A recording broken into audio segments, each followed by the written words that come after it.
One of the greatest inventors to ever have lived was that of an inventor known as Nikola Tesla, of whom developed the framework for modern-day electrical engineering during his time, with breakthroughs in understanding the electromagnetic spectrum and the formation of alternating current, as compared to direct current, of which was the prominent use of electricity during his time.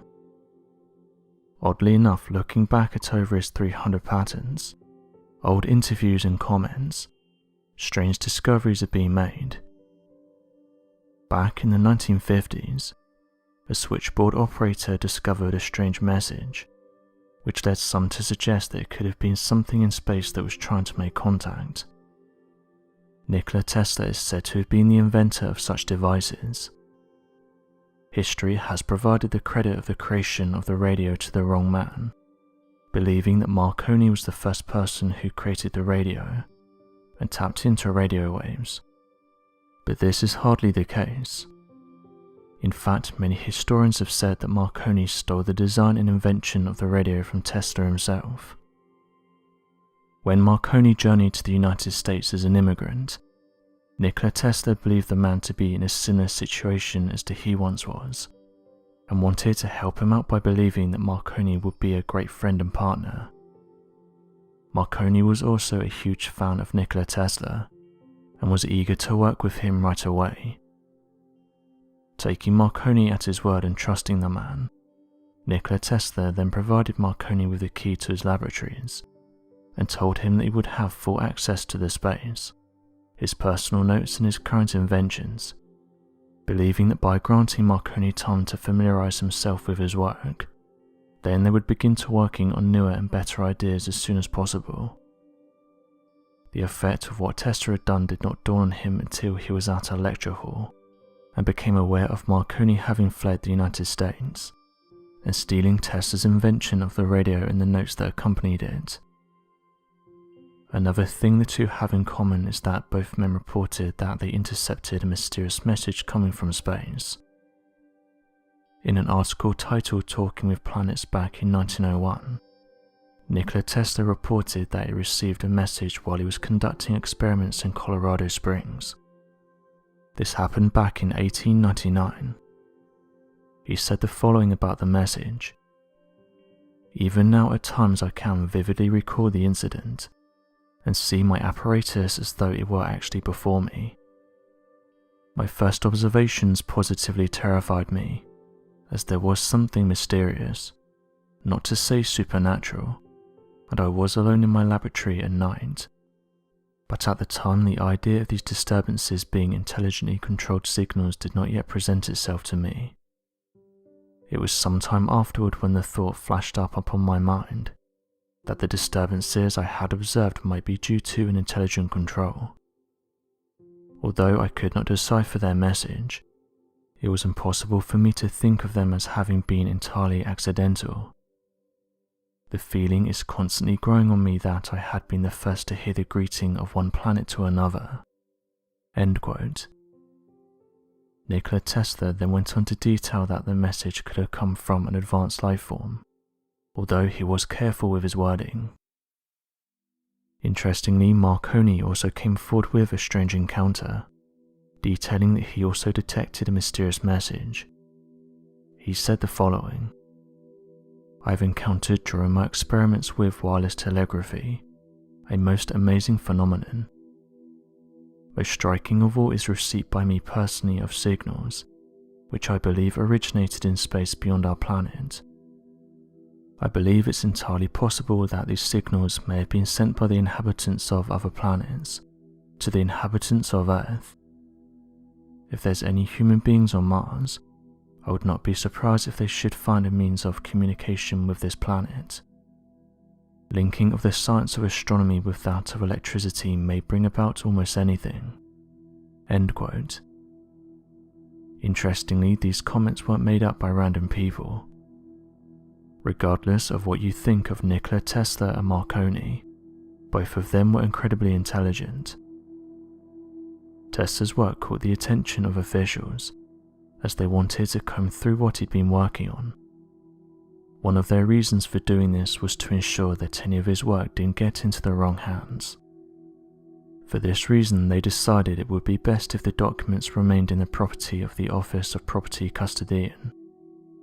This was, however, until the documents and other pieces of Tesla's work mysteriously vanished. Interestingly, enough discussion had been created that the public was aware of some of these alleged inventions, and even caused citizens to question director J. Edgar Hoover and ask about what Tesla had been working on. These messages have led some to believe that Nikola Tesla intercepted a mysterious message coming from space, and that officials caught wind of this and wanted to conduct their own investigations.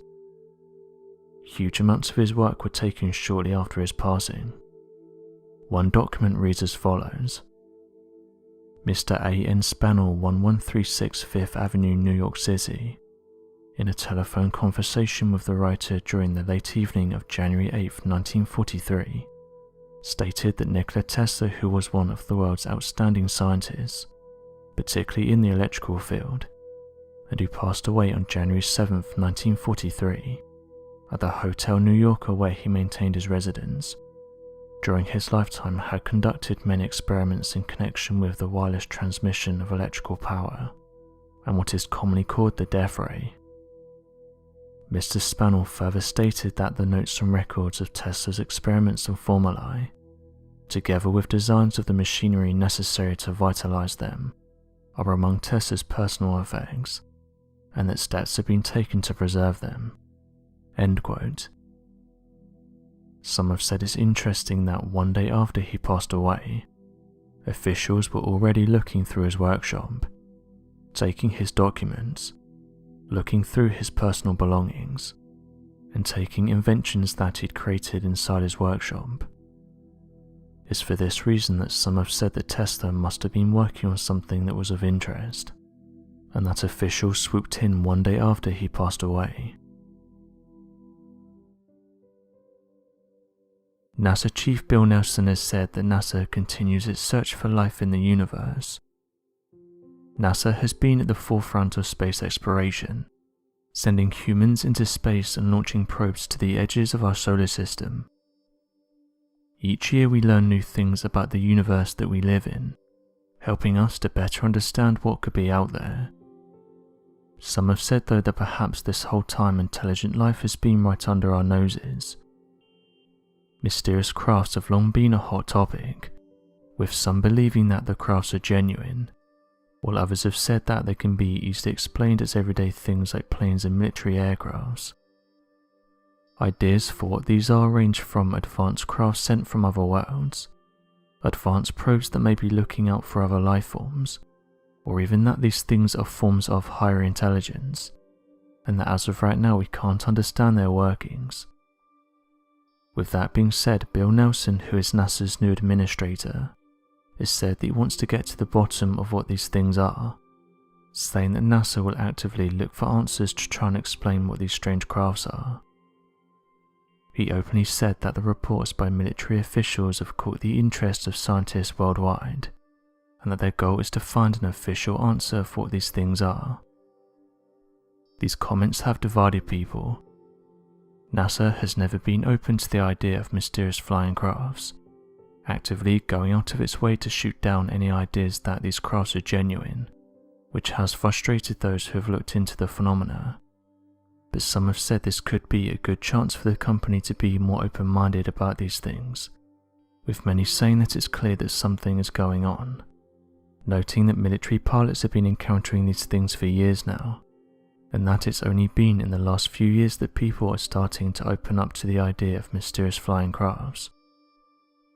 Recent reports showed us that out of hundreds of reports of mysterious flying crafts that were reported by pilots, only one of these could be explained. It's due to this that people are hoping that NASA can shine a light on what these things are, and that it may usher us into a new era where we become more open-minded. Those who are heavily invested in the topic though have said it's a good sign that a high-up NASA official has acknowledged that these things are being reported, and said that hopefully we can get an answer in the near future. What many people may not be aware of is that government officials have long been interested in mysterious crafts. In fact, there's hundreds of thousands of documents detailing this, and showing that top officials have tried to explain what these things are. Many of these documents go into detail about strange objects that have been seen by officials, and that have also been seen above military sites, places where everyday crafts can't get into. It's for this reason that some have speculated that these crafts don't belong to us, noting that restricted airspace is difficult to get into, yet these objects seem to have the ability to just appear inside them, and then vanish within the blink of an eye. It's certainly no secret that government officials have been interested in them, but yet 80 years later we still seem to be no closer to understanding what these things are, where they're coming from, and how they're able to travel at the speeds they do. One interesting document reads as follows. This memorandum is in response to project number 661207, submitted by name redacted, requesting that redacted perform a photo analysis of the photographs imaging an alleged unidentified flying object. The photograph for this project was supplied by the Aerial Phenomena Office of FTD, located at Wright-Patterson's Air Force Base. The photographic package included 3 photo enlargements of the UFO and 1 photo enlargement of a helicopter. The latter was supposedly taken at approximately the same time, and from approximately this same camera station as were the UFO photographs. The image quality of these 4 prints were less than optimum, and were considered poor for mensural and photo analysis. These 4 enlarged photographs were copied and reproduced from a second-generation negative, and attachments 1 and 2 were supposedly printed in 4 formats with an approximate 4 by 6 inch format. The original photograph was taken with a Polaroid swinger. These original prints were not available for photo analysis. This greatly hampered the analysis, and prevented any hopes of establishing meaningful answers. Also included in the photographic package were 5 photographs of the alleged exposure station, and also the surrounding vicinity. These photographs were taken with a Polaroid swinger by Major R.W. Niles of the United States Air Force.